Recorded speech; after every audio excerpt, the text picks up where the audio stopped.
പുറത്തു പോയേ? എന്നാലും ഇപ്പോൾ വൃത്തിയാക്കൽ നടക്കുക. എല്ലാവരും ക്ലാസ്സിന് പുറത്തു പോവുക. ടീച്ചറെ വൃത്തിയാക്കിയിട്ട് വിളിക്കാട്ടോ. ഓളൊന്നും ഛർദ്ദിക്കലില്ലാന്ന് തോന്നുന്നു. കണ്ടപ്പോൾ ഇത്ര അറപ്പ് തോന്നാൻ. കുട്ടികൾ പറഞ്ഞ പോലെ തന്നെ നല്ല മണമുണ്ടേ. ഞാൻ ഇപ്പോൾ അവിടെ നിൽക്കണോണ്ട് എനിക്ക് മണം കേൾക്കായിയാണ്. ഇവിടെ വന്നപ്പോൾ പെരും മണമാണ്. പിന്നെ എങ്ങനെ കുട്ടികൾക്ക് ക്ലാസ്സിൽ ഇരിക്കാൻ വയ്ക്കുക? ആ പാറുവിനെ പറഞ്ഞാൽ മതിയല്ലോ. അങ്ങനെ ഛർദ്ദിക്കാൻ വരുന്ന നേരത്തെ പുറത്തേക്കാണ് പോയാൽ പോരെ? അല്ലെങ്കിൽ ടീച്ചറോട് പറഞ്ഞ ടീച്ചർ വല്ല ബക്കറ്റ് എന്തെങ്കിലും എടുത്ത് വരൂലേ? എനിക്ക് തന്നെ ഇത് കാണുമ്പോൾ അറപ്പ് വരുന്നുണ്ട്. പിന്നെ കുട്ടികൾക്ക് കാണുമ്പോൾ അറപ്പ് വരാതിരിക്കുക.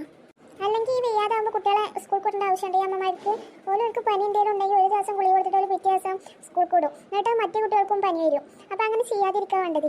പനി മാറി കഴിഞ്ഞിട്ടുള്ളൂ സ്കൂൾക്ക് വരാൻ പറ്റുക. എന്നിട്ട് ഈ പനി പിടിച്ച കുട്ടികളെയും ജലദോഷം പിടിച്ച കുട്ടികളൊക്കെ സ്കൂൾക്ക് വന്നേക്കും. എന്നിട്ട് അത് അടുത്ത കുട്ടികൾക്കും പകരും. ഇനിയിപ്പോൾ പറഞ്ഞിട്ട് കാര്യമില്ലല്ലോ. ഏതായാലും വൃത്തിയാക്കാം. ഇനി ഇതൊന്ന് വൃത്തിയാക്കട്ടെ. അങ്ങനെ അത് കഴിഞ്ഞു. എൻ്റെ നടു ഒടിഞ്ഞു. ഏതായാലും വൃത്തിയായി കിട്ടി. ചെറിയൊരു മണപ്പൂണ്ട്. അത് കുഴപ്പമില്ല. വല്ല സ്പ്രേനുണ്ടെങ്കിൽ അടിക്കായിരുന്നു. ഇനിയിപ്പോൾ സ്പ്രേനെ ഇപ്പോൾ കടയിൽ പോയിട്ട് മേടിച്ചിട്ട് വേണ്ടി വരും. സ്കൂളിലൊക്കെ പോലും വേറെ സ്പ്രേനുണ്ട് വരിക. ഏതായാലും ജനലുകളൊക്കെ ഒന്ന് തുറന്നിട്ട് അപ്പം മണം പോയിക്കോളും. ഒരു കാര്യം മറന്നു.